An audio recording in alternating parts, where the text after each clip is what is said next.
ألم تر كيف فعل ربك بأصحاب الفيل ألم يجعل كيدهم في تضليل وأرسل عليهم طيرا أبابيل ترميهم بحجارة من سجيل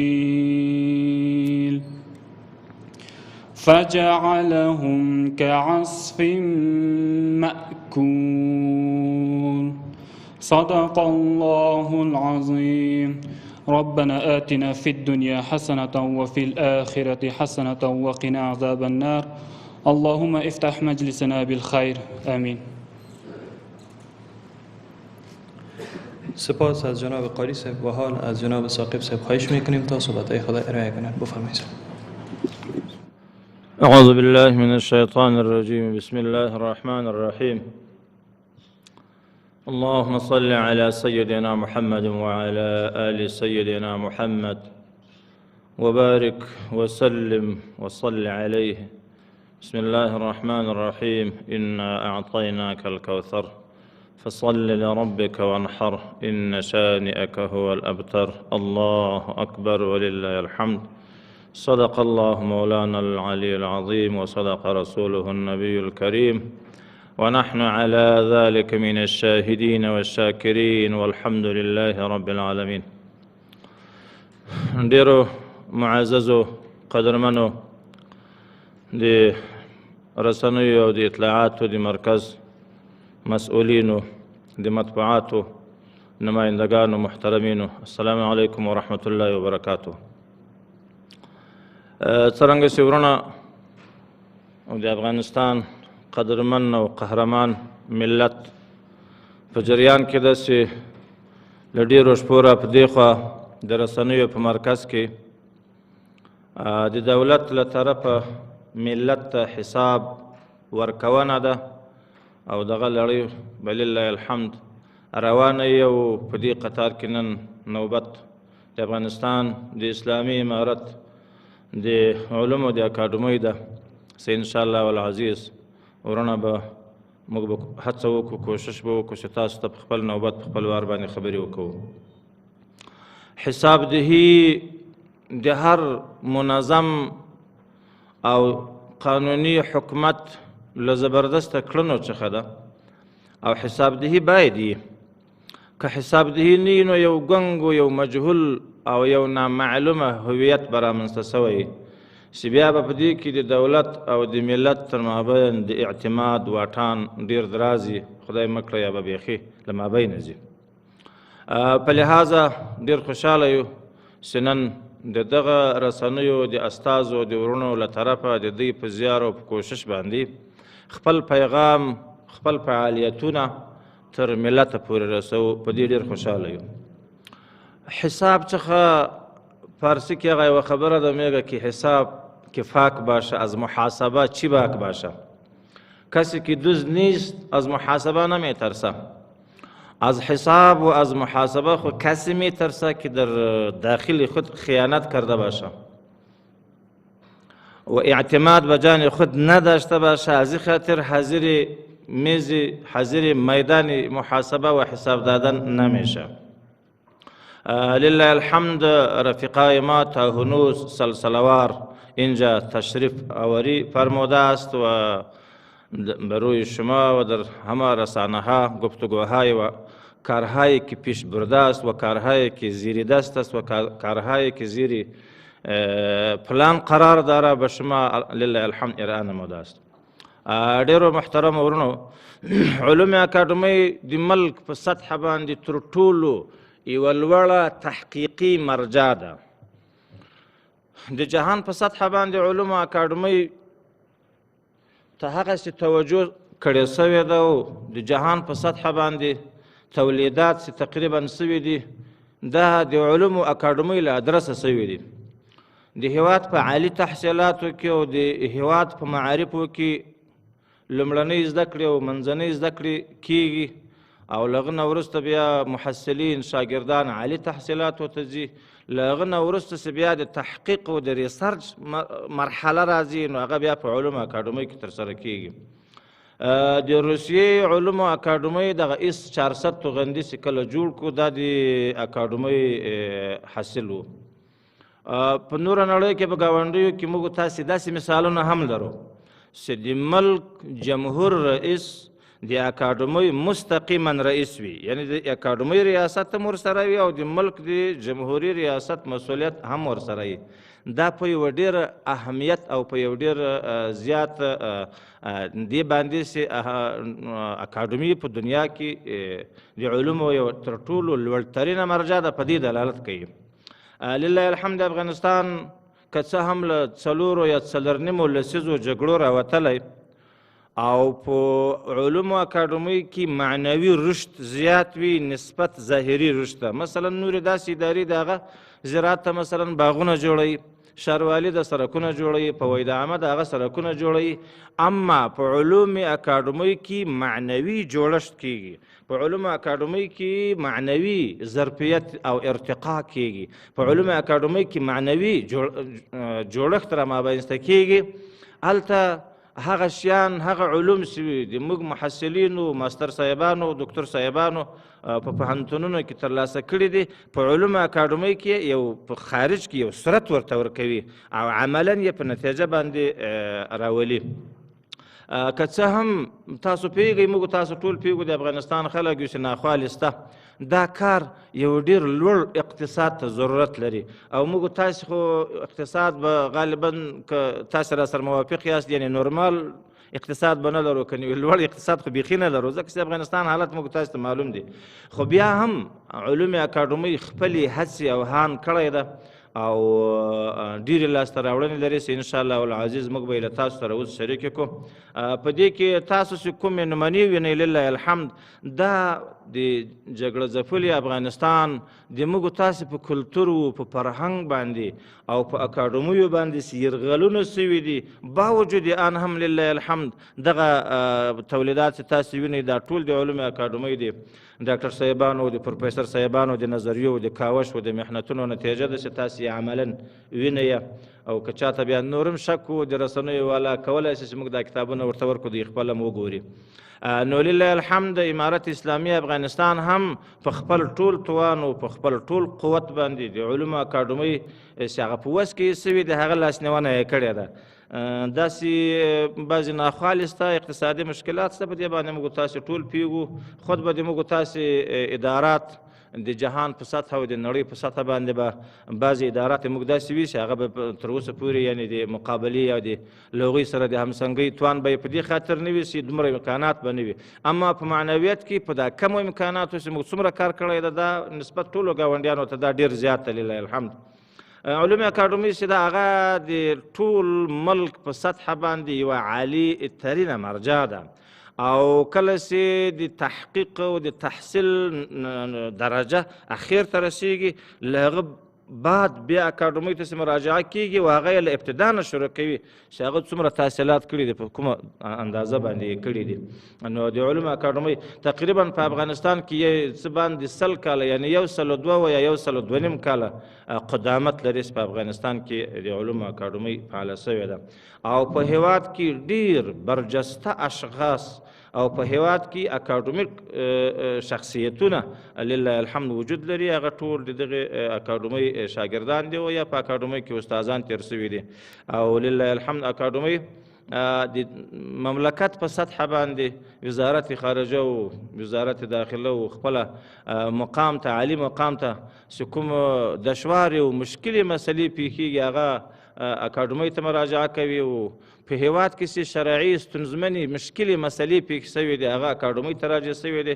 معاصره بانکداري او د معاصره بانکدارۍ په نوم باندې موږ یو لوی مرکز خلاص کړی دی چې په هغه کې تقریبا تر 40 پورې متخصصین شته او هغه متخصصین په کار باندې بوخت دي. نور داسې په مختلفو انواعو کې چې جناب نیازی صاحب ورباندې رڼا واچوي په اکاډمۍ کې لله الحمد ډېر زیات فعالیتونه شوي دي. هلته یو ډېر لوی موزیم فعاله شوی شوی ده. د افغانستان هغه اساسي هغه ډېره کلیدي په اصطلاح د افغانستان د هویت و د افغانستان د تاریخ چې کوم مواد هغه لله الحمد ساتل سوي دي، د هغوی دپاره ډېر یو بهترین او مناسب مقام جوړ سوی ده او هغه لله الحمد نورم د پرمختللو په حال کې ده چې نور به هم په مختګ باندې کوي.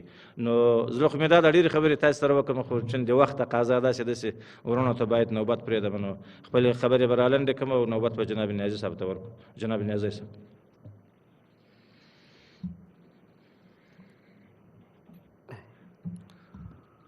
اعوذ بالله من الشیطان الرجیم. بسم الله الرحمن الرحیم. د افغانستان د اسلامي امارت د رسنیو د اطلاعاتو په مرکز کې راغونډ شوو ټولو قدرمنو ورونو، خویندو ورونو، د رسنیو استازو، السلام علیکم ورحمت الله وبرکاته. په پیل کې د افغانستان د اسلامي امارت د رسنیو د مرکز له مسؤلینو څخه ډیره مننه کوو چې هغوی یو ځل بیا د افغانستان ملت ته د افغانستان د اسلامي امارت د ادارو د کړنو د حساب ورکونې دا پروسه چمتو کړې او په هغې لړ کې نن د افغانستان د علومو اکاډمۍ د فعالیتونو د انعکاس په برخه کې له تاسو سره موږ خپل راپور شریکوو. د جناب شیخ صاحب او ټولو دوستانو په اجازه په پیل کې د افغانستان د علومو اکاډمۍ په شالید یا پس منظر یو څه خبرې کول غواړو، د دې په خاطر چې ځینې ورونه او ځینې دوستان د رسنیو استازي ملګري شاید د دې موضوع سره ډېر اشنایي ونه لري او په کار همدا چې باید معرفي شي. د افغانستان د علومو اکاډمۍ بنسټ شاوخوا یوه پیړۍ مخکې زمانې ته رسیږي او په 1401 یا 1919 لمریز کال پښتو مرکه جوړه شوله. په 1410 کال د کابل ادبي انجمن جوړ شو او په 1411 کال د کندهار ادبي انجمن جوړ شو. بیا په 1414 کال د دغه دریو انجمنونو له یوځای کېدو څخه پښتو ټولنه جوړه شوه په کابل کې. په هغې پسې وروسته په 1420 کال د اریانا دایرة المعارف مرکز جوړ شو. په 1454 کال د کوشاني څېړنو مرکز جوړ شو. په 1421 کال د افغانستان د تاریخ انجمن جوړ شو. په 1445 کال د لرغونپوهنې یا د باستان شناسۍ امنیت جوړ شو او په 1454 کال د پښتو څېړنو نړیوال مرکز جوړ شو چې بالاخره په 1449 کال د دغو مرکزونو له یوځای کېدو څخه لومړی د افغانستان اکاډمي او بیا په 1450 کال د افغانستان د علومو اکاډمي جوړه شوله چې د اوسنی بنسټ د 1450 کال څخه را شروع شوی دی. د افغانستان د علومو اکاډمي لکه څنګه چې شیخ صاحب ورته اشاره وکړه، د افغانستان په سطحه باندې د ریسرچ او د تحقیقاتو تر ټولو لوړه اداره ده چې خپلواک تشکیل لري او مستقله اداره ده. د علومو اکاډمۍ په راس کې په خارج رتبه بس کې د علومو اکاډمۍ عمومي رئیس او ورپسې د علومو اکاډمۍ مرستیالان واقع دي. له تشکیلاتي پلوه علومو اکاډمي درې برخې په علمي برخه کې د بشري علوم معاونیت، د طبیعي تخنیکي علوم معاونیت او د اسلامي علوم معاونیت، او په اداري برخه کې د مالی او د اداري چارو ریاست ده. د افغانستان د علومو اکاډمي اوس په تشکیل کې 1521 بستونه لري چې له دې څخه 304 بستونه علمي، 113 بستونه اداري مسلکي او تخنیکي او 99 بستونه د خدماتي پرسنل بستونه دي. د افغانستان د علومو اکاډمي د هیواد په سطحه یوازې په کابل کې یو مرکزی دفتر لري او په ولایاتو کې ولایتي څانګې او دفترونه نه لري. د افغانستان د علومو اکاډمي هغه لرلید او عمومي موخه د بشري، طبي، تخنیکي او اسلامي علومو په برخه کې علمي څېړنې کول دي او هرې موخې او مسؤلیتونه چې دي هغه په هیواد کې د علومو په مختلفو برخو کې د پرمختللو هدفمنو علمي څېړنو ترسره کولو زمینې برابرول، په هیواد کې د علم او پوهې د کمي او کیفي ودې د زمینو برابرولو او د علومو په مختلفو برخو کې د علمي سویې لوړول او د علمي څېړنو سمون، همغږي او د طبیعي منابعو ارزول. د دولت د افغانستان د اسلامي امارت د رسنیو د هغه فورم پر اساس باندې چې دوی ټاکلی د افغانستان د علوم اکاډمۍ د 1401 کال د اسد له میاشتې څخه د 1402 کال د اسد تر میاشتې پورې د لاسته راوړنو لنډیز په لاندې ډول دی. په علمي برخه کې د علوم اکاډمۍ د لاسته راوړنو لنډیز: لومړی، د علومو په بېلابېلو برخو کې 46 علمي څېړنیزې پروژې بشپړې شوي دي. د علومو په بېلابېلو برخو کې 160 علمي څېړنیزې پروژې تر کار لاندې دي. د علومو په بېلابېلو برخو کې 83 علمي څېړنیز کنفرانسونه وړاندې شوي دي. په ملي سطحه 6 علمي څېړنیز سیمینارونه دایر شوي دي. د علومو په بېلابېلو برخو کې 33 عنواني کتابونه چاپ شوي دي. د اریانا، کابل، خراسان، افغانستان، باستانشناسي، طبیان، طبیعت، کوشانیان، پښتو او د سیمه ییزو مطالعاتو مجلو 36 ګڼې چاپ شوي چې په بېلابېلو علمي برخو کې 248 علمي څېړنیزې مقالې چاپ شوي دي. په علوم اکاډمۍ کې د افغانستان د ژباړې د ملي مرکز ایجادېدل، د علوم اکاډمۍ په تشکیل کې د دعوت او ارشاد ریاست رامنځته کېدل، له 14 علمي او فرهنګي مرکزونو او کتابتونونو سره د 2409 ټوکي کتابونو او د 608 علمي مجلو مرسته کول، د علوم اکاډمۍ غړو ته د دیني علومو د مضمون د تدریس او 3 ځله د ازموینې اخیستل، د علوم اکاډمۍ کارمندانو او محافظینو ته د قرآن کریم د ترجمې او تفسیر پروګرام بشپړېدل، د ډاکټورا له برنامې څخه د علوم اکاډمۍ د 3 تنو غړو فارغېدل، د سیمه ییزو مطالعاتو مرکز د څېړنې د میتودولوژۍ له کورس څخه د 21 تنو هیوادوالو فارغېدل، له دولتي او خصوصي پوهنتونونو څخه د لیسانس او ماستر په کچه د علوم اکاډمۍ د 1300 تنو علمي او اداري غړو فارغېدل، له 15 دولتي او نادولتي پوهنتونونو او خصوصي تحصیلي مؤسسو سره د علمي همکاریو د تفاهمنامو لاسلیک کول، د علوم اکاډمۍ د etnogrافۍ له څېړنیز موزیم څخه د 600 تنو زده کوونکو او محصلینو لیدنه، د علوم اکاډمۍ په تشخیصیه کلینیک کې د ګڼو ناروغ هیوادوالو د ناروغیو درملنه، د علوم اکاډمۍ د 10 کلن ستراتیژیک پلان ارزونه او د اسلامي بانکوالۍ او معاصرو مسایلو څېړنیز مرکز له لوري د اسلامي بانکوالۍ په برخه کې د مرابحې لارښود جوړول، د مایکرو فاینانس شرکتونو د تحویل طرحې جوړول، د مظارفتي تکافل طرحې جوړول، د بانکونو د تحویل طرحې جوړول او د مظاربت لارښود جوړول، د اسلامي بانکوالۍ په برخه کې د ابرا لارښود، د امانت لارښود، د مقاصې لارښود، د مشارکې لارښود، د اجارې لارښود، د سلم لارښود، د استناد لارښود، د قرض حسنه لارښود، د وکالت لارښود، د حوالې لارښود، د وقف لارښود، د کفالې لارښود او د هبې لارښود چمتو کول، د اسلامي بانکوالۍ او معاصرو مسایلو څېړنیز مرکز له لوري د افغانستان بانک او د بانکوالۍ د قوانینو بیاکتنه، د قوانینو په کتنه کې د مشکلو معاصرو مسایلو حل او څېړنه او له ټولو دولتي او خصوصي او شخصي بانکونو څخه د اسلامي بانکوالۍ د طرحې غوښتنه هم ترسره شوي دي. د جناب امیر المؤمنین حفظه الله د شفاهي حکم پر بنسټ ټولو ادارو ته د هیئت الشرعیه یعنی شرعي بورډ پر طرحې په اسلامي بانکونو کې د ګټې ویش او د نورو مالي او سوداګریزو فعالیتونو لپاره د طرحو پر جوړولو باندې کار روان دی. د ایران اسلامي جمهوریت ته د افغانستان د علوم اکاډمۍ د جګپوړي پلاوي ورتګ له بېلابېلو علمي مرکزونو، پوهنتونونو او تحقیقاتي مرکزونو څخه لیدنه او له هغوی سره د علمي همکاریو د تفاهمنامو د لاسلیک کولو د چارو پر مخ وړل، د تتارستان هیواد د علوم اکاډمۍ په علمي سیمینار کې د افغانستان د علوم اکاډمۍ د غړو ګډون، د اسلامي نړۍ له علماو سره د علوم اکاډمۍ د رهبرۍ لیدنه او د اسلامي امارت د پالیسیو په اړه هر اړخیزې خبرې اترې، او په کارزمیر کې د افغانستان د علوم اکاډمۍ د زراعتي څېړنیز فارم افتتاح او فعالیت پیلول، او د اسلامي امارت له بېلابېلو دولتي ادارو سره په بېلابېلو کمیسیونونو، غونډو، کنفرانسونو او سیمینارونو کې د افغانستان د علوم اکاډمۍ د پوهانو مرسته او ګډون، د پالیسۍ او تقنین په برخه کې د افغانستان د علوم اکاډمۍ په 1 کال کې لاسته راوړنې، د علی قدر امیر المؤمنین د حکم پر بنسټ د علوم اکاډمۍ قانون او مقررات له سره برابر شوي چې عنقریب به د اړوندو باصلاحیتو مراجعو له لوري وکتل شي او له توشیح وروسته به د اجرا وړ وي چې له دې سره به د افغانستان د علوم اکاډمۍ د علمي او اداري برخې د کسانو ډېرې ستونزې حل شي.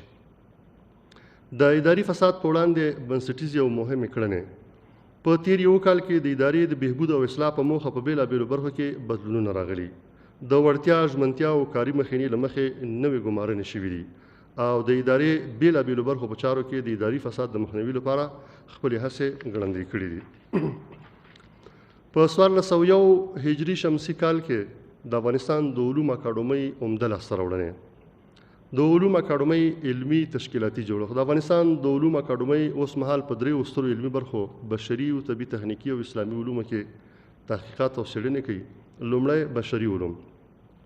د افغانستان د علوم اکاډمۍ د بشري علوم معاونیت 7 علمي څېړنیز مرکزونه لري چې په لاندې ډول دي: د ژبو او ادبیاتو مرکز، د ټولنیزو علومو مرکز، د لرغونپوهنې یا باستانشناسۍ مرکز، د کوشاني څېړنو مرکز، د پښتو څېړنو بین المللي مرکز، د سیمه ییزو مطالعاتو مرکز او د اریانا دایرة المعارف مرکز.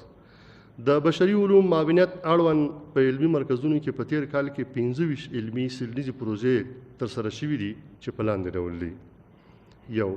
د پوهان الهام د پښتو ګرامر طرحه له عنعنې څخه د نوښت په لوري ګام شننه او ارزونه. تحلیل و بررسی سیر تاریخي زبان ازبکي افغانستان. د تعلیمي نصاب د پښتو ژبې د مضامینو ژبپوهنیزه څېړنه له لومړي ټولګي تر 4 ټولګي پورې. مطالعه آثار و ساختار اجتماعي غور از منظر جامعه شناسی. په پښتو ادب کې د لنډکیو ژانرونو یعنی منیمالیزم څېړنه. معرفي 100 اثر اتنیکي موجود در موزیم علمي تحقیقي اتنوګرافي. د 20مې پیړۍ په 2مه نیمایي کې د پښتو ادب د پرمختیایي بهیر څېړنه. جرایم سازمان یافته بین المللي و چگونگی آن در افغانستان. د معاصر و ادبي ژباړو د بهیر تحلیلي څېړنه. ضرورت بازنگری نظام اقتصادي افغانستان. په پښتو کې د مستجان نثر د پیدایښت او پایښت بهیر. ویژگی‌های ضمیر در زبان‌های شغنانی و دری. په پښتو لنډیو کې د ولسي دودونو د انعکاس تحلیلي څېړنه. نظام‌های انتخاباتی و نحوه تطبیق آن در افغانستان. د خوشحال خان خټک د ادبي لار او د آثارو منځپانګیزه تحلیلي څېړنه. د افغانستان بانکي سیستم او پر ملي اقتصاد اغیزې. د ولسواکۍ په لسیزه کې د فرهنګي وضعیت څېړنه. په افغانستان کې د جرمونو په زیاتوالي او کموالي کې د رسنیو رول. د فلسفي اسلام پوهنې اساسات. د محمد داود خان د جمهوریت نظام بهرنی سیاست. د دیر د اتنیکي جوړښت او فرهنګي بهیر څېړنه. د پشایانو ځینې ټولنیز دودونه. د سعودي او پاکستان د سیاسي اړیکو څېړلو پر افغانستان اغیزې. د افغانستان او هند اړیکې. د فدراتیوي روسیې او تاجکستان د اړیکو څرنګوالی. د بشري علومو په علمي مرکزونو کې په تیر کال کې په 114 علمي څېړنیزو پروژې باندې کار روانو چې لا هم دا پروژې تر کار لاندې دي او ممکن ځینې پروژې د راتلونکي کال تر پایه بشپړې شي او ځینې چې وخت ډېر دی کېدای شي بل کال ته هم پاتې شي چې ځینې نمونه په لاندې ډول دي: د پښتو او دري تاریخي ژبنۍ اړیکې او توپیرونه. پژوهش ادبیات فولکلوري زبان ازبکي. د پښتو معاصر و منظوم و عرفاني او تصوفي ادبیاتو څېړنه. مورفولوژي زبان ترکمني. د پښتو ادب د کلاسیکي دورې ټولنیزه کره کتنه. باستاب ژانرهای فولکلوریک در ادبیات منظومي زبان دری. پېښور او هغه ته د ځینو نږدې سیمو د لهجو څېړنه او له معیاري پښتو سره پرتلنه. بررسی جریانهای عرفان و تصوف اسلامی در افغانستان و انعکاس آن در ادبیات دری. خوشحال او نوستالژی. بررسی و تحلیل سرودهای زنان دری پرداز از دهه دموکراسی به بعد. په پښتو لنډیو کې د متلونو او اصطلاحاتو تحلیلي څېړنه. تحلیل و بررسی مورفولوژي زبان ازبکي. پر پښتو منظوم ولسي ادب د لویې پکتیا د ځینو لهجو اغیزې. تحلیل مقایسوي مصنوي معنوي مولانا بهفت اورنګ جامی. په پښتو معاصر منظوم ادب کې د هیومانیزم څېړنه او بررسی و تحلیل کهنترین متنهای منصور و منظوم دری تا سده 4. د پوهان حبیب الله تږي د آثارو تحلیلي څېړنه. بررسی و تحلیل جریانهای معاصر شعر دری در افغانستان. د کابل مجلې د فولکلوري څېړنو ارزونه. پژوهش واژههای مرکب در متون معروف منصور قرن 6 و 7 هجری. د پښتو او دری ژبو د متلونو او اصطلاحاتو پرتلیزه څېړنه. بررسی و تحلیل متنهای ساده و مرسل تعلیمي در متون قرن 6. په ویرغونه کې د روستاړو ونډه. په پښتو منظوم ولسي ادبیاتو کې د نویو بدلونونو څېړنه او د ګوري ژبې مورفولوژي. تجدید در مورد روش املایی زبان دری. د نورستان په شفاهي ادبیاتو کې د حیواناتو سمبولیک حضور. تحقیق پیرامون تاریخ تحلیلي نقد ادبي در ادبیات معاصر دری. د معاصر دورې په پښتو منظوم ادب کې د عرفاني او تصوفي ادبیاتو بهیر. نقد اجتماعي شعر دری او د نوې ژبپوهنې په رڼا کې د ځینو لیکل شوو فونولوژي او مورفولوژي او پرتلیزه څېړنه. بررسی مقایسوي ساحات باستانی مندیګک با تمدن هرپا و موهنجندورو. معیاري ژبه په پښتو کې د منځته راتګ لارې چارې. بررسی هنر معماری و مهندسی آبادات عصر اسلامی در ولایت شمالی افغانستان. بررسی مسکوکات دوری یونان و باختری با مسکوکات کوشانی، بررسی ایجاد مکاتب هنری و عقیدتی در کیش بودایی. افغانستان در دوره امارت امیر شیر علی خان په پښتو ژبه کې د ادبي اثارو د ژباړې څرنګوالی، بررسی سیستم‌های اقتصادی با مثال‌های افغانستان او نقش تجارت در انکشاف اقتصادی افغانستان طی سال‌های 1380 و 1393، رژیم سیاسی افغانستان و مقایسه آن با رژیم‌های ریاستی و پارلمانی مدل، بررسی اقتصادی منابع انرژیکی افغانستان، اندیشه‌های فلسفی ابو علی سینای بلخی و تاثیرگذاری آن بر فلاسفه غرب و شرق، هند ته د پښتنو د ورتګ عوامل او د هغوی د استوګنې سیمې، تحلیل و بررسی مطبوعات در افغانستان، په سویلي پښتونخوا کې د پښتنو د فرهنګي وضعیت څېړنه او مشارکت سیاسی اجتماعي و فرهنگی زنان افغانستان در تاریخ نوین افغانستان 1919 تا 2014 او حکومتداری در امپراتوری عثمانی، شخصیت تاریخی زردشت و اصلاحات اجتماعیان د افغانستان په پرمختیا کې د سیمه‌ییزو سازمانونو اقتصادي رول، بررسی جایگاه ادیان هندی و یونانی در دوره کوشانی، بررسی حقوقی تجارت و حمل و نقل بحری افغانستان په افغانستان کې د ملکیت حقوق، بررسی مشکلات اجتماعی شهر کابل و راحل‌های آن منظر جامعه شناسی، سلطنت افغانها در اصفهان، د ملي وحدت په ټینګښت کې د رسنیو ونډه، په افغانستان کې دولت ملت جوړونه او چګونګي نشرات مجلې علمي اریانا، د افغانستان او امریکا ترمنځ سیاسي اړیکې 1383 د محمد ظاهر شاه د واکمنۍ په لومړیو دریو لسیزو کې د افغانستان د علمي او فرهنګي وضعیت څېړنه، اصلاحات سیاسی، اقتصادي، اجتماعي و فرهنګي احمد شاه بابا رحمه الله، د افغانستان د مالیاتي سیستم څېړنه، بررسی حضور جامع جهانی در افغانستان پس از 11 سپتامبر و تاثیرات آن در استراتژی مبارزه با تروریسم در منطقه، بررسی مقایسوی سیاست خارجی امریکا روسیه در قبال ایران و تاثیرات آن بر افغانستان، د افغانستان د جمهوریت دورې د رسنیو څېړنه او تحلیل، جایگاه افغانستان در مناطق همجوار آن او دې ته ورته نورې پروژې هم دي چې د نمونې په توګه تاسو ته وړاندې شولې. د بشري علومو د مرکزونو علمي غړو په تیر کال کې پر 38 علمي موضوعاتو علمي کنفرانسونه وړاندې کړي دي چې ځینې په لاندې ډول دي.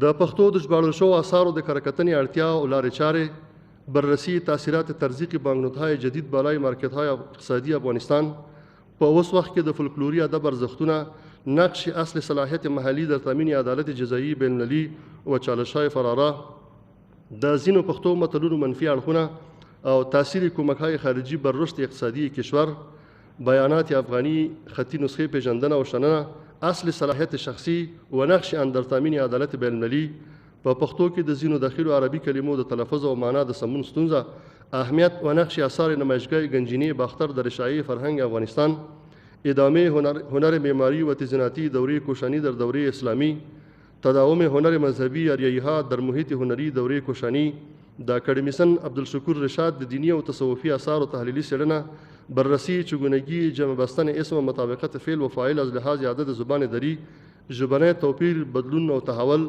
بررسی تاثیرپذیری صنعی از اندیشه‌های کلامی اشعری در حدیقة الحقیقه، د ډلهییزو رسنیو له لارې د فولکلوري موادو د راټولولو ارزونه، باستا به وضعیت خاصه و آرمانهای زنانه در دوبیتی‌های اصیل هرات، په اوسنیو شرایطو کې د ملي وحدت اړتیا، د افغانستان د قضایاو په حل او فصل کې د اسلامي کنفرانس سازمان رول، وضعیت سیاسی اجتماعي اقلیت‌های قومي مذهبي در ایران، د رسول الله صلی الله علیه وسلم د حکومت کورنی سیاست ته لنډه کتنه، د پښتو ژبې فونولوژیکي او ګرافولوژیکي سیستم ته نوې کتنه، شیخ سعد الدین انصاری و مقام معرفتي وی، په مصر کې د محمد مرسی یو کلن حکومت ته کتنه، پر مرکزی اسیا د روسیې او اوکراین د جګړې سیاسي او امنیتي اغیزې او د نګورنو قرهباغ جګړه د نه پای ته رسېدو لاملونه او د ایران او آذربایجان فرهنګي اړیکې او دې ته ورته ځینې نورې پروژې. دویمه برخه د طبي تخنیکي علومو معاونیت ده چې دا معاونیت 4 مرکزونه لري چې د کیمیا، بیولوژي او زراعت مرکز، د ځمکپوهنې مرکز، د ریاضي، فزیک او تخنیک مرکز او د طبي علومو مرکز.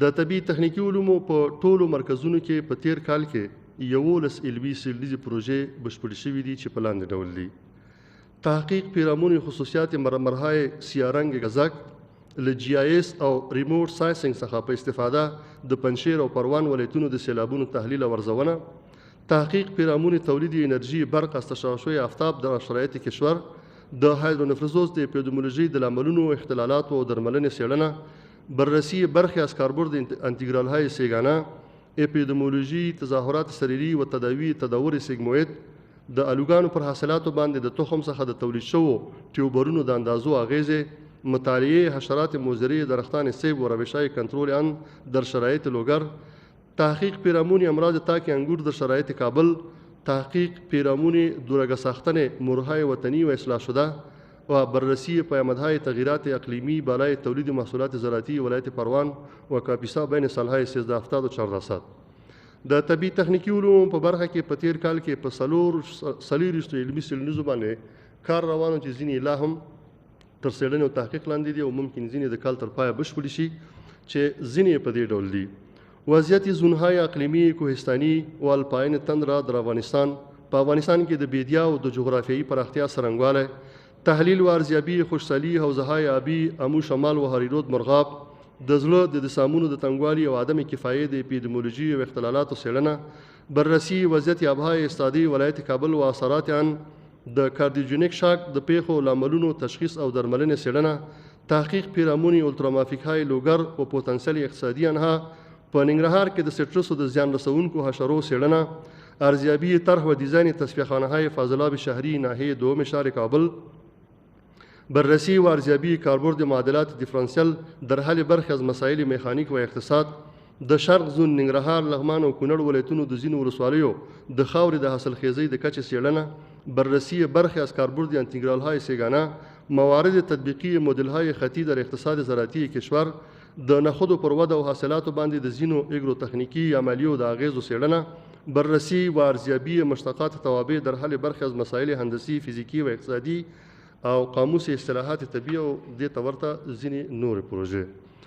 دا په طبي علومو مرکزونو کې په تیر کال کې پر 28 علمي موضوعاتو باندې علمي تحقیقي سیمینارونه وړاندې شوي چې ځینې په لاندې ډول دي: د کنفرانسونو، د ناڅاپي قلبي مړینو څېړنه، ارزیابي آلودګی‌ها و تاثیر آن بر محیط زیست، د مثانه حالبی رجعت څېړنه، کاربرد معادلات تفاضلی در حل مسائل کیمیا، میتودهای علمی تحقیقی تجربوی تاریخی کمی و توصیفی، بررسی مدل‌های خطی با چند هدف منظر، د کلاسیکو قسمی تفاضلی معادلو په حل کې د فوریه سلسله کارونه، دریافت کار انجام شده توسط انجنیرهای معین، د کابل ښار د غیر رسمی ترانسپورت تنظیم، استفاده مؤثر از انواع کانکریت در ساختمانها، له سیندونو څخه د برېښنا د انرژۍ د لاسته راوړنې څرنګوالی، انواع فولادها و کاربرد آن در صنعت، استفاده مطمئن از انرژی برق در منازل، د سټرسو د نیالګیو د تکثیر لارې چارې او دې ته ورته ځینې نور عنوانونه. درېیمه برخه د اسلامي علومو په معاونیت کې موږ اوس 15 علمي تحقیقي مرکزونه لرو چې په دې ډول دي: د فقه او قانون مرکز، د حدیث او تفسیر مرکز، د عقیدې او ثقافت مرکز، د اسلامي بانکوالۍ او معاصرو مسایلو څېړنیز مرکز او د ژباړې ملي مرکز. د اسلامي علومو د معاونیت په اړوندو علمي مرکزونو کې په تیر کال کې 10 علمي څېړنیزې پروژې بشپړې شوي دي چې په دې ډول دي: بررسی مکاتب مدیریت از دیدگاه اسلام، د حدیثي متن د نقد بنسټونو ارزونه، بررسی همزیستی اجتماعي از دیدگاه اسلام در جامعه افغانی، د امر بالمعروف او نهی عن المنکر فقهي څېړنه، تحقیق و ارزیابي تفسیر حسینی، په النساء صورت کې د امر د صیغو دلالتونه، بررسی گفتگوی تمدنها از دیدگاه اسلام، د نورزلم د احادیث و تخریج او څېړنه، شرکت و مضاربت و شیوههای تطبیقی در معاملات معاصر او د تفاسیرو په رڼا کې د العصر صورت پرتلیزه څېړنه. د اسلامي علومو د معاونیت په پورتنیو مرکزونو کې 29 علمي څېړنیزې پروژې په تیر کال کې ولا هم ځینې تر تحقیق لاندې دي چې ځینې پر دې ډول دي: بررسی امراض معنوي از دیدگاه عرفان اسلامی، د بانکي خدمتونو د فقهي څرنګوالی، تحلیل مقایسوي اصول عقیدتي ماتریدي اشعري و اهل حدیث، د افغانستان په حقوقي نظام کې د وګړو د اساسي حقوقو او وجایبو ارزونه، اسماء و صفات الله جل جلاله از دیدگاه اسلام و برخی ادیان بزرگ جهان، په حدیثو کې د تدلیس څېړنه، مبانی معرفت شناسی اندیشه‌های مولانا جلال الدین بلخی، کفایي واجبات او د ټولنې په امنیت کې اغیزې، فرهنګ مالیاتي اسلام و تطبیق عملیان در افغانستان، د آسیا په جنوب او جنوب ختیځ کې د اسلام د خپراوي عملونه، بررسی تاثیرات جهانبینی اسلامی بر تمدن غرب، په اسلامی فقه او مدني قانون کې د حقوقو د بیع احکام او پرتله، بررسی چالش‌ها و راهکارهای صلح در افغانستان، مظاهر شفافیت در حکومتداری خلیفه دوم حضرت عمر فاروق رضی الله تعالی عنه،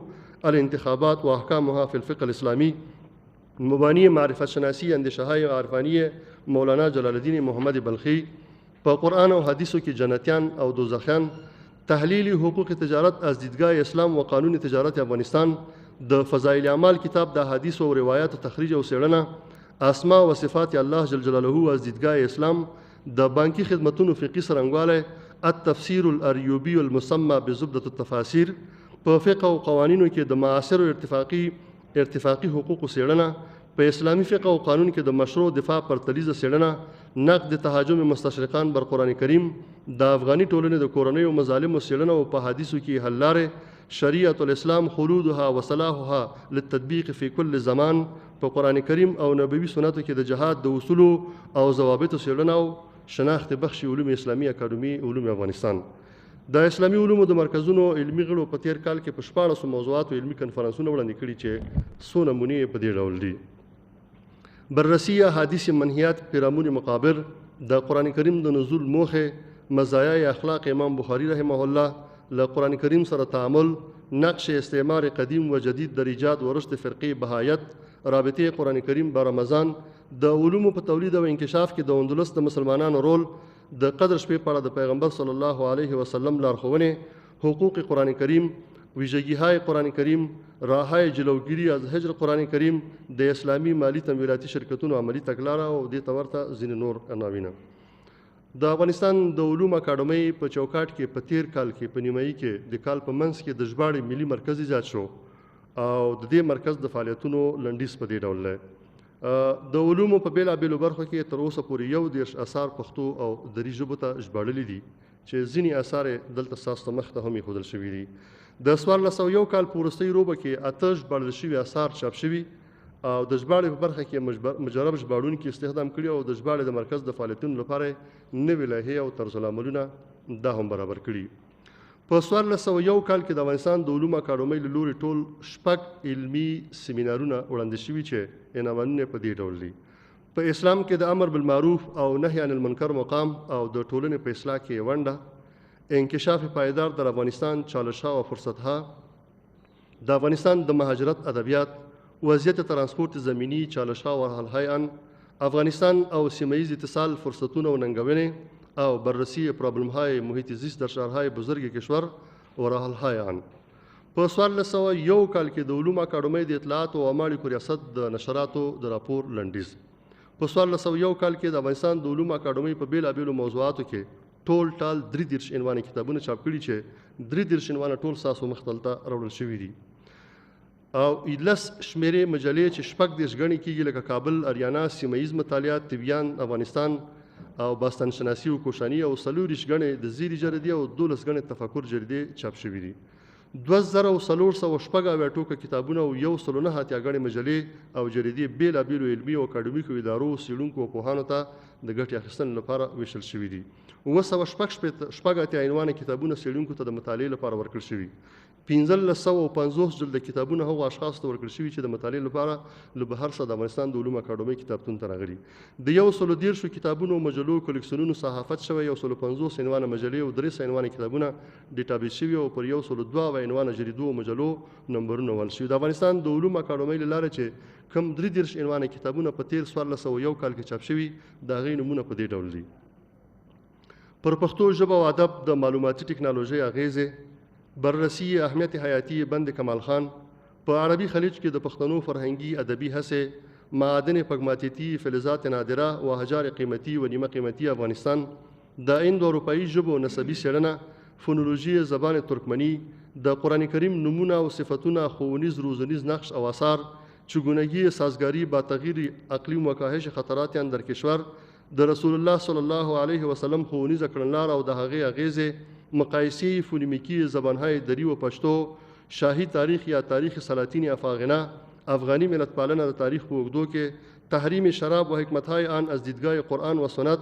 د رحمان بابا پر شاعری د قرآن او حدیث اثرات، الکسب د کابل مجلې 20 کلن الفبایی فهرست، فلسفه تشبه در اسلام، د ګوري ژبې فونولوژي، کیسې پیژندنه د هغو ټولنیز او ښوونیز ارزښت، ترجمه شرح العقیدة الطحاویه په پښتو کې د ادبي کره تاریخي بهیر د ادبي څېړنې میتودولوژي تاریخ خانجهاني و مخزن افغاني په سعودي عربستان کې د پښتنو فرهنګي ادبي هڅې د العقیدة الطحاویه شرحه اریانا لرغونی افغانستان په اسلام کې د تشبه فلسفه اسلامي بانکوالي او غرر د تاریخ په اوږدو کې د افغانستان سرحدونه او اداري ویش نصیحت الملوک ژبپوهني سین پښتو نیولوګیزم او ژبپوهنه او فرهنګي ادبي پیښلیک په 1401 کال کې د افغانستان د علومو اکاډمۍ د هیواد بیلابیلو سیمو له پوهنتونونو کتابتونونو او ټولنیزو بنسټونو سره د کتابونو مرسته کړې د بیلګې په توګه ځینې نمونې تاسو یادوم د ارګ کتابتون د کابل پوهنتون کتابتون د پوهنې وزارت د نشراتو ریاست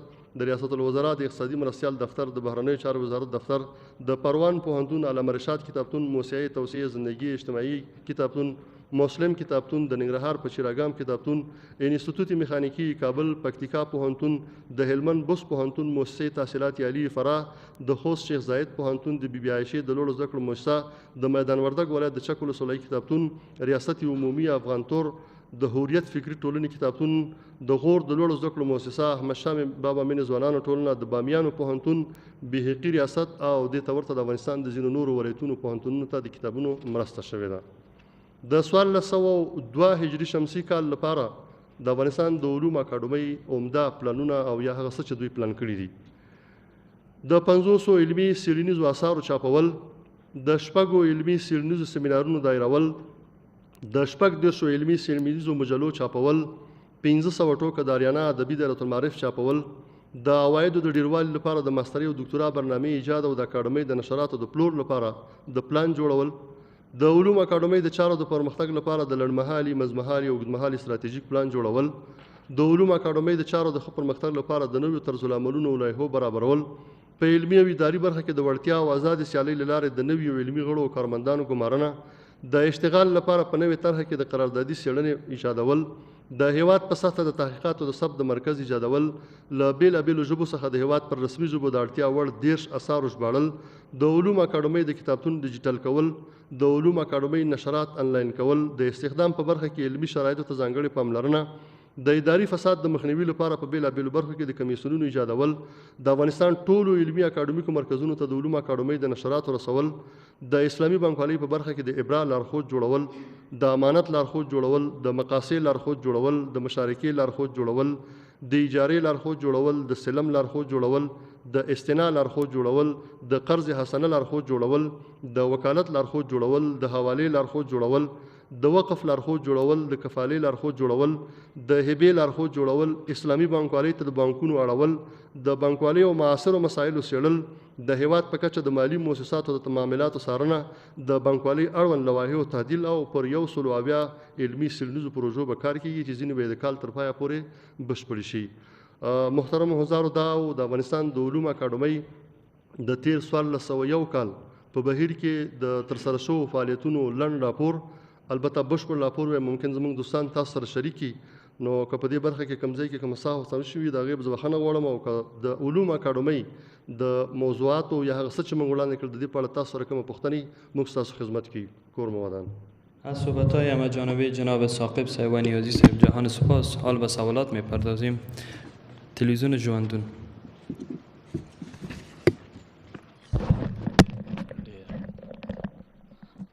سلامونه او نیکې هیلې زیارمل هوتکیم د ژوندون تلویزیون خبریال. په لومړي سر کې خو پوښتنه دا ده نیازی صاحب چې په د اسلامي امارت په راتګ سره ستاسو له برخې نه څومره علمي کدرونه هیواد ته تللي دي یو دوهمه دا ده چې د اسلام سیاسي نظام او اداري نظام په برخه کې مو د هیواد ملي ژبو ته څومره ژباړنې کړي دي او که کړي مو دي څومره دي او نم دي کړي ولې هم نه دي کړي په دغه برخه کې او درېیمه پوښتنه دا ده چې څومره بودیجه درکړل شوې ده او څومره مصرف کړې ده. ډېره مننه کور مو وده. بله یک سوال میگیریم جوابتون برسه. ډېره مننه. فکر کوم د افغانستان د علومو اکاډمۍ بخښنه غواړم هوتکي صاحب ډېره مننه ستاسو له پوښتنې. فکر کوم د افغانستان د علومو اکاډمۍ ښایي د افغانستان په حکومتي ادارو کې یوازینۍ اداره اوسي چې د دې ادارې علمي غړي بهر ته نه دي تللي او حتی د علوم اکاډمۍ تیر رئیس، د علوم اکاډمۍ د جمهوریت د وخت معاونین، د علوم اکاډمۍ د جمهوریت د وخت علمي منشي، د علوم اکاډمۍ د جمهوریت د وخت رئیسان او نور علمي غړي، دا ټول په خپلو دندو په وظیفو باندې دي. او البته کم یو کس وظیفه پرېږدي او کوم ځای ته ځي نو دا بېله مسله ده، یعنې له نیکه مرغه په دې اداره کې دا مسله نشته ده. دویمه پوښتنه دا ده چې د افغانستان د ژباړې ملي مرکز ما تاسو ته وویل چې د تېر کال په بهیر کې ایجاد شوی، او د تېر کال په بهیر کې دی تر اوسه پورې 30 علمي آثار ژباړلي چې د هغې ډلې څخه 8 آثار چاپ شوي هم دي. د افغانستان د سیاسي او اقتصادي نظام په برخه کې په دغو کتابونو کې هم که تاسو وګورئ په دې کې په اسلام کې د تشبه فلسفه او په دې کې ځینې نور کتابونه تاریخ سلاطین افغاني او ځینې نور د رسول الله صلی الله علیه وسلم کړنلار، دا ټول هغه څه دي چې خلکو ته د دعوت او د ارشاد په برخه کې لارښوونې کوي. او کله چې یوه ټولنه په اسلامي اصولو برابره شوله نو طبیعي خبر ده چې حکومتداري او سیستم او نظام هم له هغې سره یاریږي. نو زموږ د ژباړې د مرکز په لومړیتوبونو کې په روز کال موږ دغه کتابونه د بېل ځکه موږ علوم اکاډمۍ په 3 برخو کې کار کوي: اسلامي علوم، بشري علوم او طبي تخنیکي علوم. یو پام موږ سره دی چې موږ په دې 3 برخو کې د مطالعې مینوالو، محققینو، محصلینو ته ځینې هغه آثار چې د افغانستان ضرورت دي په نوره دنیا کې چاپ شوي اما موږ دلته تولید نه شوی هغه وژباړو او هغې ته ورسوو. دا په 3 برخو کې. دویمه مسله پکې دا ده چې د اسلامي علومو په برخه کې زموږ دې مسلې ته نه یوازې دا چې د ژباړې په برخه کې بلکې موږ د علمي پروژو په برخه کې تاسو به زموږ کنفرانسونو د پروژو عنوانونه اورېدلي چې په هغې کې په بېلابېل داسې موضوعاتو چې هغه تر ډېره پورې د اسلامي نظام سره تړاو لري، که هغه علمي کنفرانس هم یو موضوع د اسلامي نظام سره تړاو درلوده چې خلک پوه کړي، او که علمي پروژه او که نورو. نو زموږ اراده دا ده چې موږ په راتلونکي کې 30 کتابونه ما تاسو ته چې د ژباړې مرکز غواړي په راتلونکي کال کې وژباړي پلان کې ده. په دې 30 کتابونو کې موږ لومړیتوب هغه کتابونو ته ورکوو چې اول د افغاني ټولنې په اوسنیو شرایطو کې اړتیا او ضرورت په کومه برخه کې ده. نو د ضرورت پر بنیاد باندې موږ په هغې باندې کار کوو او ژباړې په مرکز کې دا ژباړې کېږي. یو بل تاسو که د علوم اکاډمۍ د تیر کال یا د نورو کلونو ځینې کتابونه وګورئ، ځینې کنفرانسونه او سیمینارونه وګورئ، په هغې کې هم داسې پروژې او داسې مسایل و چې په هغې کې د اسلامي نظام او یا اوس چې په افغانستان کې د صورت نور هغه مسایل چې مثلا اسلامي بانکوالي تاسو پوهېږئ چې یو غټ هغه د ستونزه او ننګونه ده د افغانستان لپاره. ټول سیستمونه پخوا په سودي سیستم باندې عیارو. علوم اکاډمۍ د بانکوالۍ او د اسلامي معاصرو مسایلو مرکز په دې برخه کې په تېرو 2 کلو کې بیخي له حده ډېر کار کړی. په بېلابېلو مسایلو کې دوی لارښودونه برابر کړي، ځینې لارښودونه تایید شوي، ځینې لارښودونه له بانکونو سره شوي، ځینې لارښودونه هم دا اوس د جناب امیرالمؤمنین په دفتر کې د دې لپاره ورغل شي چې د هغوی له خوا نه تایید شي او بالاخره راشي په ټولنه کې. او ما تاسو ته نومونه واخیستل، هغه عربي الفاظ او کلمات دي، ممکن ځینې دوستان په باندې وپوهېږي. دا ټول معاملات هم دغه معاملات دي چې په ټولنه کې د یو اسلامي ټولنه کې مسلمانان د اسلام د اصولو سره څه ډول عمل وکړي او یا خپلې چارې د اسلام د اصولو سره څه ډول برابرې کړي. درېیمه مسله د علوم اکاډمۍ د بودیجې او په نورو برخو کې تاسو خبره وکړله. د بودیجې او نورو مسایلو مسله تقریبا تر ډېره پورې په اداري برخې پورې تړلې ده او موږ د هغې مسله په خپل راپور کې ډېره انعکاس کړې ده. مهرباني بله پوښتنه کوي شاه صاحب. خبرو باندې یو شی ورزیات کړم. ورور وپوښتل چې د ژباړې د مرکز فعالیتونه یا تاسې پښتو ته کوم کتابونه اړولي یا څنګه او څنګه. موږ د ژباړې مرکز تقریبا د کال په نیمایي کې ایجاد کړی ده. نو لله الحمد د افغانستان شرایطو ته په کتو سره د موږ تاسې علمي کدرونه چې کوم احتیاجات یا فرضاً مشکلات یا مصروفیتونه لري هغو ته په کتو سره انشاءالله هر منصف، هر عاقل و هر عالم و دانشمند به دا فیصله وکوي چې د کال په نیمایي کې چې موږ د ژباړې مرکز کوم کار کړی دی انشاءالله دا تر ډېره حده پورې کافي کار ده او دا انشاءالله ډېر کار ده. بله تلونیوز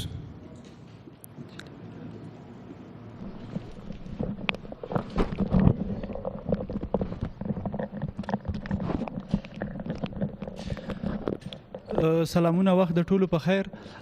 زه ناظر شینوار یم د تلونیوز خبریاله. زما پوښتنه د علمي څېړنیزو پروژو په اړه باندې ده. تاسو ویلې چې اکاډمي په 2 برخو کې څېړنې کوي. که ووایو چې په ټوله کې په 2 برخو کې څېړنې کوي علوم اکاډمي، په ټوله کې څومره علمي څېړنیزې پروژو باندې کار شوی یا کار پې کېږي؟ مننه.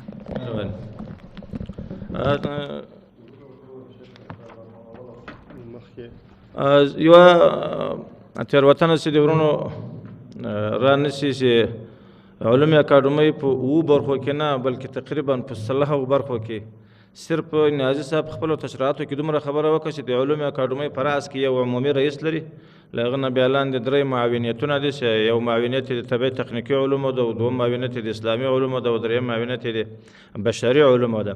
بیا هر یو معاونیت په د خپل چوکاټ کې لاندې ریاستونه لري، او د ریاستونو لاندې بیا ډپارټمنټونه دي، او بیا انسټیټوټونه دي، او بیا امریتونه دي. بالاخره دغه 7 برخو کې څېړنه نه، دا بیخي ډېرو برخو کې څېړنه سوې ده چې جناب نیازی صاحب تاسو ته ارقام پیش کړي.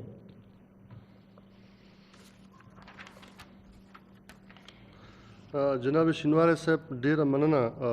ما فکر کوم د خپلو خبرو په پیل کې د علوم اکاډمۍ په عمده لاسته راوړنو کې وویل چې علوم اکاډمۍ په تېر 1401 کال کې 46 علمي څېړنیزې پروژې بشپړې کړي دي، دا بیخي تکمیل شوي دي. د علومو په بېلابېلو برخو کې 160 علمي څېړنیزې پروژې همدا اوس تر کار لاندې دي. 46 بشپړې شوي، 160 تر کار لاندې دي، او 4 علمي څېړنیز کنفرانسونه دایر شوي. او فکر کوم ما د علوم اکاډمۍ د تشکیلاتي جوړښت په معرفۍ کې په پیل کې وویل چې موږ په 3 برخو کې څېړنې او تحقیقات کوو: بشري علوم، هیومن ساینس او طبي علوم، نیچرل ساینس او اسلامي علوم. بیا چې دا هر برخې ته راغلو، د بشري علومو 7 مرکزونو ما تاسو ته معرفي کړل چې ژبو او ادبیاتو مرکز، سیمه ییز مطالعات، پښتو څېړنو مرکز، کوشاني مرکز، اریانا دایرة المعارف او دې ته ورته. همدغه ډول د اسلامي علومو مرکزونو مو هم معرفي کړل چې فقه او قانون، تفسیر او حدیث، اسلامي بانکوالۍ، ژباړه. همدغه ډول د طبي علومو مرکزونو مو هم معرفي کړل چې د ریاضي، فزیک او تخنیک مرکز، بیولوژي او زراعت مرکز، د طبي علومو مرکز. دا هر مرکز بیا په خپله په انسټیټوټونو ویشل شوی، هر انسټیټوټ په بېلابېلو ډپارټمنټونو ویشل شوی، او د ټولو ډپارټمنټونو نومونه اخیستل فکر کوم دلته چې موږ د دوستانو څومره وخت راکړی و، نو موږ یوازې تاسو ته هغه د هرم هغه معلومات وړاندې کړو. نو په 7 برخو کې نه بلکې په دغه 3 برخو کې، په دغو 2 مرکزونو کې. نو زه هیله من یم چې ستا د پوښتنې ځواب ترلاسه شوی اوسي. تشکر. تلویزیون ملی. سلام علیکم، وقتتان بخیر. مجاهد حکیمی هستم، خبرنگار تلویزیون ملی.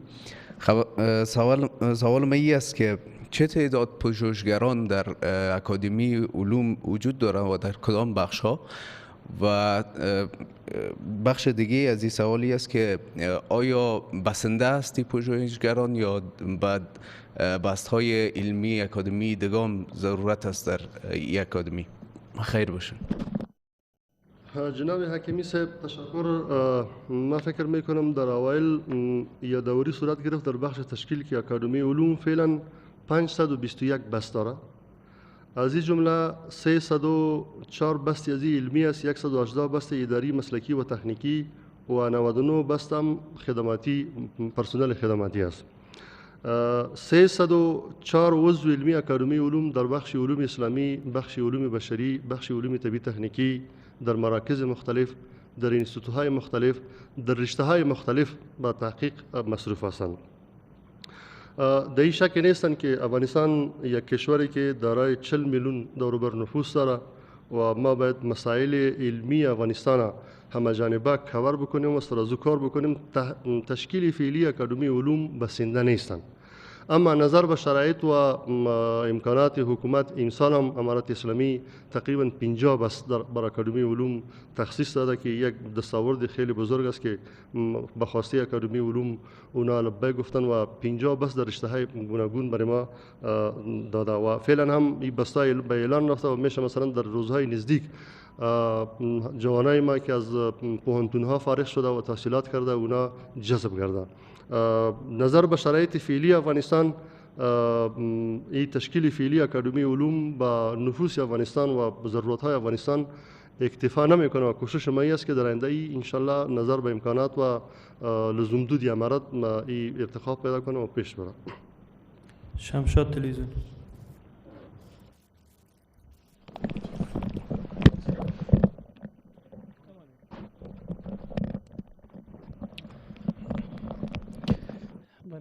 بسم الله الرحمن الرحیم. ټولو ته سلامونه مشرانو ته. زما څو پوښتنې دي نازیه صاحب. یوه دا چې د پښتو ژبې په اړه باندې له ډېره وخت راهیسې علومو اکاډمۍ هم کار کوي، همداراز په ازاده توګه باندې هم لیکوالو، فرهنګیانو، ادیبانو دغې برخې لپاره یا د ژبې لپاره کار کوي. مګر د پښتو ګرامر په برخه کې موږ یو معیاري یا ټولمنلي بحث ته ونه رسېدو. په ډېری برخو کې قاعدې ماتې شوي دي یا ماتېږي، یا بالاخره هماغه د لهجو بحث چې را مطرح کېږي، نو ګوته نیول کېږي چې ولې دلته د علومو اکاډمي یا نور څېړنیزې برخې لپاره څوک کار کوي یا د ژبې د بقا او د غنا لپاره ولې دغسې یو بحث نه مطرح کېږي چې بالاخره موږ یوې قاعدې ته ورسېږو د پښتو ژبې د ګرامر په برخه کې، او په دغه برخه کې اکاډمي څومره مسؤلیت لري یا څومره کار کړی دی، یوه مسله. دویم دا چې په ټول افغانستان کې د چاپ بهیر چې څومره ښه کېږي، سړی باید ولا خوشبینه سي، خوشحاله سي، که په هره خولې لرې کړې ماسک، اواز صفا نه ده، ماسک لرې کړې اواز نه ده. ښه، اوس صحیح شو. صحیح. دویم بحث د کتاب د چاپ دی چې پښتو ژبه باندې هر ډول کتاب چاپ کېږي، سړی باید خوشحاله شي چې که هغه د نثر برخه ده یا د نظم برخه ده. څار د اکاډمۍ باید څومره مهم وي؟ هر څوک راځي کتاب چاپ کوي، یوه کتاب اخلي بل کتاب یې ضایع کېږي. یعنې د استادانو په کچه باندې که هغه په پوهنتون کې دي یا که په مکاتبو کې دي یا که په ټولیز ډول لیکوالان دي، یو کتاب نه اخلي بل کتاب کې چاپ کېږي، یو ډول خیانت هم دی، هغه ادبي خیانت که ورته وویلی شو. دغه برخه کې اکاډمي څومره څار لري چې وشي کولی بالاخره یوې نتیجې ته ورسېږي چې کتاب باید یوې قاعدې ته وغورځېږي چې هر څوک راپانڅېږي چې یو کتاب چاپ کړي. که شعر و شاعري خو د هغه تخلیق دی، یو څه به چاپ کړي، مګر که په نثري برخه کې د څېړنه کوي، هغه څېړنه پوره نه ده، ځکه ستونزې پکې ډېرې ایجادي دي. او درېیمه دا چې بودیجې په اړه به زه که دا پوښتنه داسې مطرح کړم چې هغه کتابونه چې تاسې چاپ کوئ یا د ژباړې په برخه کې دي یا که څېړنیزې پروژې پرې عملي کوئ، دغه بودیجه له کومه کوئ؟ ډېره مننه به وي. تاسو خپل نوم وانخیسته، خو د شمشاد په نمایندګۍ ډېره مننه. کوم سوالونه او پوښتنې چې تاسو مطرح کړلې د پښتو ژبې د فکر کوم د یو ټولمنلي او معیاري لیکدود په برخه کې خبره وه چې علومو اکاډمۍ په دې برخه کې څه مسؤلیت اجرا کړی. که ستاسو فکري ما د علومو اکاډمۍ د تاریخچې په برخه کې وویل چې کابل ادبي انجمن جوړ سو، کندهار ادبي انجمن جوړ سو، هغې وروسته ځینې نور ادبي انجمنونه جوړ سول، او بیا د هغې نه پښتو ټولنه جوړه سوله، او پښتو ټولنې نه پښتو اکاډمي، او پښتو اکاډمۍ نه د افغانستان د علومو اکاډمي جوړه سوله. نو که تاسو دغه بهیر د افغانستان په خاص ډول د پښتو ژبې د پرمختګ دا بهیر مطالعه کوي، نو فکر کوم که کوم کار کړی دی په افغانستان کې د دې ژبې د ودې او د هغه دپاره، نو هغه همدغه بهیر او او تر اوسه پورې په علومو اکاډمۍ کې. اوس د علومو اکاډمۍ د ژبو او ادبیاتو مرکز چې دی دا یوازې پښتو ژبې ته ځانګړی شوی نه دی. موږ د پښتو ژبې انسټیټوټ لرو، د دری ژبې انسټیټوټ لرو، د ازبکي او ترکمني ژبې انسټیټوټ لرو، او د افغانستان د ورونو قومونو د ژبو انسټیټوټ چې په هغې کې پشهیي، نورستاني، ګوري او پامیري ژبې او بلوچي ژبې دا پکې شامل دي. تاسو به زموږ په راپور کې د ځینو ژبو په اړه باندې لوستي چې ځینې کتابونه او ځینې ګرامرونه د دې لیکل شوي. د پښتو ګرامرونو په برخه کې ژبه یوه ټولنیزه پدیده ده، او د ټولنیزو له پرمختګونو سره دا تغییر او بدلون کوي. دې معنا ده چې موږ په دې برخه کې په ټولنیزو علومو په خاص ډول په سوشل ساینس کې موږ وروستۍ خبره نشو کولی چې دا شی دلته ودرېده، ځکه هر څومره چې ټولنه پرمختګ کوي ژبه هم ورسره تغییر کوي. ممکن د وخت په تغییرات سره په ګرامرونو کې ضرورت د دې پیدا شي چې تغییرات پکې راشي، او تر هغه حده پورې چې په علومو اکاډمۍ پورې تړلې ده. فکر کوم دغه اوس هم موږ د علومو اکاډمۍ لپاره یا په هغه کتابونه چې په علومو اکاډمۍ کې لیکل کېږي تر ډېره پورې موږ هغه یو ټولمنلی معیاري لیکدود کاروو چې د افغانستان په رسنیو کې کارول کېږي، د افغانستان په تعلیمي نصاب کې کارول شوی، د افغانستان په محاکمو او قضا او په نورو کې کارول کېږي، او یا د افغانستان د لیکوالو د ټولنو د انجمنونو کې کارول کېږي. موږ هغه پیروي کوو، او دا یو څه قل شوی یو پروسه ده چې دا تر ډېر وخت دوام کړی، او موږ دې معنا دا نه چې مثلا موږ یو ټولمنلی هغه نه لرو. دا اوس ټولنه ده، په ټولنه کې ژبه د هر چا حق دی، هر سړی کولی شي په ژبه کې خبرې وکړي. دې معنا دا نه چې هر چا په ژبه کې خبره وکړه، نو د خبره د ژبې په برخه کې د خبرو د کولو صلاحیت یوازې د ژبپوهانو په لاس کې دی. که تاسو د اسلام په اړه باندې خبره کوئ، نو اتارټي پکې اسلامي علما دي، هر سړی په دې برخه کې هغه خبر نشي کولی. دغه ډول ژبه هم چې ده، هغه څوک چې په ژبپوهنه کې د ژبې اتارټي او صلاحیت نه لري، صحیح ده مثلا خبرې حق لري، اما د پرېکړو د صلاحیت پر اساس باندې علومو اکاډمۍ خپل مسؤلیت په دې برخه کې ادا کړی، او د دې معنا دا نه چې دا مسؤلیت بشپړ شوی. موږ مسؤلیت دایمي دی او دا مسؤلیت روان دی، په راتلونکي کې به هم د دې لپاره کار رواني. دویمه موضوع د چاپ په برخه کې تاسو د کتابونو خبره وکړله. علومو اکاډمۍ کې چې کوم کتابونه چاپېږي تر ډېره پورې دا د علومو اکاډمۍ د علمي غړو علمي پروژې دي. دا د ډپارټمنټ نه پاس کیږي، د انسټیټیوټ نه پاس کیږي، د مرکز نه پاس کیږي، یو لارښود استاد لري، یو ټاکلی میعاد وخت لري، بیا په دې ته تقریضونه ورکول کیږي. د دې تقریضونو نه وروسته هم چې کله علوم اکاډمۍ دا چاپ کوي نو بیا یو ایډیټر ته هم د ژبې په لحاظ باندې چې د ژبني مسایل وګوري او هم د منځپانګې په لحاظ باندې د علمیت په لحاظ باندې یو چا ته ورکوي چې کتاب ایډیټ شي. یعنې زموږ کتابونه چې په علوم اکاډمۍ کې چاپېږي که هغه د علوم اکاډمۍ داخلي کتابونه دي او که له علوم اکاډمۍ څخه د باندې د پوهانو کتابونه دي او موږ ته راځي نو موږ پې د کتاب د چاپ دا پروسه تطبیقوو. له دې نه پرته زموږ کتاب نه چاپېږي. زموږ کتابونه ISBN نمبر لري، ایډیټر لري او بورډ لري، دا ټول مسایل پکې شته. اما له دې نه وروسته چې نور کتابونه په افغانستان کې چاپېږي زه فکر کوم دا تر ډېره پورې په مسؤلیتونو کې د ځینو نورو ادارو مسؤلیتونه دي چې مثلا فرهنګي برخه په هغې پورې تړلې ده، ځینې نور مسایل پکې دي. که د لیکوالو انجمن موږ په افغانستان کې دغسې یو مرجع نه لرو چې دا اوس دپاره چې هر کتاب په افغانستان کې چاپېږي او مرجع دې ورته تاییدي ورکړي. ممکن اوس د اطلاعات فرهنګ وزارت په چوکاټ کې یو کمیسیون ایجاد شوی ده چې دغه کتابونه وګوري او چا په کار دا ده چې په لوړو زده کړو وزارت او په ځینو نورو اداراتو کې چې هغوی نشرات لري او کتابونه چاپېږي نو هغوی د دغسې یو بورډ نه کتابونه پاس کړي چې هغه یو علمي بورډ واوسي. که په کتابونه چاپ کېږي اول د کتاب منځپانګه او اهمیت وګوري، د کتاب محتوا وګوري چې د افغانستان د تاریخ، فرهنګ، هویت، عنعناتو، مذاهبو، قومونو، etnیکي ټکرونو سره ځینې مسایل پکې دي چې د افغانستان کې د ټولنیز جوړښت د ورانېدو یا د خرابېدو د تبابېدو لپاره کارونه کوي. اما کوم کتابونه چې موږ پورې اړه لري موږ د هغې کاملا مسؤلیت لرو. تاسو وګورئ د دې کتاب په شا باندې زموږ د علوم اکاډمۍ ISBN نمبر ده. دا کتاب د شاهي تاریخ بهر نه راغلی ژباړل شوی دی. اما د دې کتاب په دې اول مخ باندې ټول هغه خصوصیات چې په یو نړیوال سټنډرډ باندې باید یو کتاب ولري، د کتاب لیکوال، ژباړن، ژبنی ایډیټر، د محتوا ایډیټر، منځپانګه، محتوا، کوم کتاب کوم ځای کې چاپ شوی او کوم ISBN نمبر لري. یعنې زموږ اصول دا برابر دي. اما د نورو خلکو د نورو کارونو چې بیرون ترسره کېږي په کار دا ده چې د هغې دپاره یو سیستم موجود اوسي او هغه وشي. وروستۍ پوښتنه ستاسو چې علوم اکاډمي یوه دولتي اداره ده. کوم کسان چې دلته ګمارل شوي دا د افغانستان د اسلامي امارت مامورین دي. په دې اداره کې چې هر ډول لګښت کېږي د هغې لګښت د افغانستان اسلامي امارت ورکوي. زموږ د کتابونو، زموږ د مجلو، هر څه چې د لګښت ټول د افغانستان په اسلامي امارت باندې. شکر. رای فردا.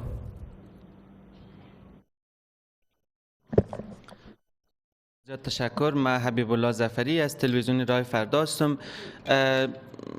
شما گفتین 31 اثر ترجمه شده که از این جمله 18 اثرش چاپ شده. اگر لطف بکنین برای ما بگوین که این اثرها از کدام زبانها ترجمه شده و دیگه ای که مرکز ترجمه که ایجاد کردین چند عضو داره و قادر است به کدام زبانها ترجمه بکنه آثار علمی ادبی را. تشکر. جناب دوست از تلویزیون رای فردا مرکز ترجمه در جمله 31 اثر ترجمه کرده، از او جمله 8 اثر چاپ شده. آثاری را که ما ترجمه کردیم هم از زبان دری ترجمه شده به پشتو، هم از پشتو ترجمه شده به دری، هم از اردو ترجمه شده، هم آثاری هستند که از انگلیسی ترجمه میشه، آثاری هستند که از عربی ترجمه شده. کتاب هایی که به زبان های یونسکو نوشته شده معمولا هدف ما این است که عربی، اسپانیوی، انگلیسی و چینی و کتاب انگلیسی. پارسال کتابایی را که اکادمی علوم ترجمه کرده از او جمله 8 کتاب چاپ شده که فعلا یک کتابی از او مثلا تاریخ شاهی سلاطین است. این یک کتاب چاپ شده. کتاب دومی است که تاریخ خانجهانی و محزن افغانی. این به زبان فارسی نوشته شده اما به پشتو نوشته شده. کتاب های هستند ببخشید. په اسلام کې د تشبه فلسفه مولانا قاری محمد طیب ای به پشتو هم ترجمه شده، به فارسی هم ترجمه شده. همین قسم کتاب های دیگه یعنی نظر به اهمیت و ضرورت اگر کتاب در زبان فارسی باشه یا دری ضرورت چی باشه که ما به پشتو ترجمه کنیم به پشتو ترجمه میکنیم. کتابی اصلا اگر اهمیت زیاد باشه که در پشتو باشه به فارسی هم ترجمه، یعنی هم از زبانهای ملی ترجمه میشه هم از زبانهای خارجی نظر به اهمیت و ضرورت. مرکز ترجمه در وقت ایجادشان 10 بست علمی داشتن اما 5 بست علمی را نظر به ضرورت به لطف امارت اسلامی امسال برای مرکز ترجمه اضافه شده که 15 عضو تایید شده. اعضایی که در این استخدام شده همهشان کسی تحصیلاتش به سویه ماستر است، کسی تحصیلاتش به سویه لیسانس است و به زبانهای خارجی میفهمه. مثلا یک نفر است به زبان انگلیسی میفهمه، او از زبان انگلیسی به دری و به پشتو کتاب ترجمه میکنه. کسایی هستند که به زبان عربی میفهمه، کتابا را از عربی به پشتو و دری ترجمه میکنه. هدف ما ملت و مردم خود ما هستند که مثلا کیها در افغانستان زندگی میکنه، ما کتاب به رازیات ترجمه میکنیم. هدف ما این نیست که ما از پشتو و دری کتابا را به انگلیسی و عربی و به دیگر ترجمه کنیم. کتابهای را زبانهای خارجی، اینستیتوت زبانهای خارجی هم داره، اینستیتوت زبانهای داخلی هم داره. تلویزیون تمدن. تشکر. ذبیح الله شریفی هستم از تلویزیون تمدن. از جمله 300 چند بحث علمی که شما گفتین چند تایش خانم است و در ضمن آیا شما کدام تحقیق را در رابطه با آموزش و تحصیل دخترها از دیدگاه اسلام انجام دادین؟ اگر ندادین آیا شما ضرورت از این می‌بینید که همچین یک تحقیق را در رابطه با آموزش و تحصیل دخترها از دیدگاه اسلام انجام میتین و نظراتتان با رهبری حکومت در میان بگذارین؟ تشکر. جناب شریفی صاحب، بخش علوم اسلامی اکادمی علوم افغانستان مسئولیتشان همین است که مسائلی را که ضرورت به مسلمان ها و به خصوص مردم افغانستان است در او باره تحقیق و ریسرچ کنند. درباره تعلیم و درباره مسائل دیگر اکادمی علوم قبلا هم تحقیق صورت گرفته، کتاب‌های چاپ شده، رساله‌های چاپ شده، سمینارها و کنفرانس‌ها صورت گرفته و فعلا هم نظر به ضرورت و نظر به حالاتی که اگر ضرورت از باشه که در این باره تحقیق صورت بگیره، انشالله این تحقیقات انجام میشه. و مسائلی که شما به او اشاره کردین یک مسئله عمومی هستند که فعلا امارت اسلامی به موقتا تا یک وقت این موضوع را زیر نظر گرفته و اونا کوشش میکنه که یک راه حل برازی پیدا شود و توسط راه حل بتانیم این مسئله پیش بره. اکادمی علوم یک اداره اجرایی نیستن که در این بخش اجراات و اقدام بکنه، فقط بخش تحقیق است و این تحقیقات قبلا هم صورت گرفته و فعلا هم صورت میگیره، کدام مشکل نیست. آخرین سوال آژانس باختر.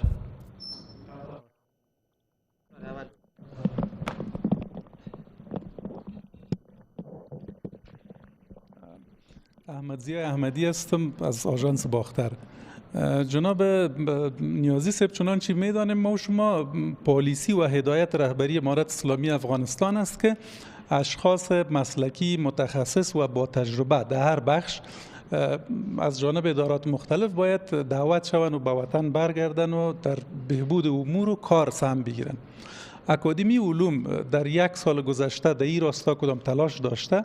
اگر تلاش کردن در یک سال گذشته چند نفر از متخصصین بازگشته به وطن؟ بازگشته یا استخدام شده؟ یعنی برگشتن کسایی که در خارج از وطن هستن، از اونا دعوت کردین کس آمده تا حال یا نه؟ تشکر. بسیار تشکر از برادر محترم. به بازگشت خو آن وقت ضرورت باشه که اینجا کسی ما نداشته باشیم. پیشتر نیازی صاحب شما عرض کرد که لله الحمد از اکادمی آن کادرهایی که ما پیشتر داشتیم یک قسم در حالت فرار و نیست، لله الحمد کلگی اینجاست. ما بینین اکادمی علوم تقریبا مکسای هست که پیشتر هستم. این فرموده شما درست است که مملکت یک کشور به اشخاصی که اداره کادرها باشه ضرورت داره. افغانستان هم به اشخاصی که شخصیت علمی است ضرورت داره. لله الحمد اکادمی علوم فعلا ظرفیت کلان داره و اشخاصی و کادرهایی که پیشتر از آمدن امارت در اینجا وجود داشت فعلا هم وجود داره. ولی باز هم ما در رابطه هستم، آغوش ما باز است، همراه رفیقای ما و برادرای ما، افغانای ما و استادای ما و شما که رابطه است به خارج، مکررن بار ما از تقاضا کردم که اینجا باید بیاید. یک عده شما خبر است که از طرف کمیسیون که برایشان ایجاد شده است از او طریق آمده است و در خود تحصیلات عالی جای به جای شده است و اگر ضرورت میشه انشالله احیانا ما حاضر هستم در اکادمی علوم هم آن را استخدام می نمایم. ولی فعلا لله الحمد اکادمی مملو و فر است از اشخاصی که او کادرهای مملکت و کشور است. بله، ما یک پژوهشگر به اصطلاح یک دکتر خوب از مملکت امریکا دعوت کرده ایم به نام دکتر صاحب پیرزاده که فعلا در رئیس مرکز طب ما است در اکادمی علوم. یک مثال زنده است که بر شما پیش کردم. خدا کنه که جوابتان شده باشه. تشکر. جناب دوست ما از آژانس باختر احمدی صاحب، مرکز بانکداری اسلامی و مسائل معاصر یک مرکزی هستند که فوق العاده با اشخاص تخصصی کار داره که اونا بتونن در بخش بانکداری اسلامی و مسائل معاصری که در جامعه افغانی صورت میگیره برای زور حل پیدا کنه. در این مرکز ما دوستای ما از پوهنتون‌های مالیزیا در بخش بانکداری اسلامی ماستری و دکترا داره، اونا را استخدام کردیم. دوستای ما هستند که از کشور قطر ماستری و دکترا داره، اونا در این بخش استخدام شده. و همچنان ضرورت به این بوده که مفتیای علوم دینی که مثلا مسائلی که پیش میشه و بر از او یک راه حل یک فتوای دینی پیدا شد، مفتی های را مثلا از کشورهای همسایه که بوجا زوباش داشتن افغان بودن اونا را خواستیم و در ضمن ما تقریبا در حدود 15 نفر در سال 1341 اشخاصی که از این پوهنتون‌های افغانستان یا پوهنتون‌های کشورهای خارجی فارغ شده در اکادمی علوم استخدام کردیم. فعلا این میال شما برین به صفحه فیسبوک اکادمی علوم تقریبا در حدود 50 بستی که امارت اسلامی امسال بر اکادمی علوم داده این بسته را ما به اعلان سپردیم و پروسه استخدام اشخاص در او جریان داره که هنوز تمام نشده. انشالله ان قریب 50 نفر همهشان مثلا کسایی هستند که از پوهنتون‌های افغانستان فارغ میشه اونا استخدام میشه. در آخر یک بار دیگر از رهبری اکادمی علوم و حاضرین در تالار سپاسگزاری میکنیم. کنفرانس ما در اینجا به پایان رسید. وقت همه خوش.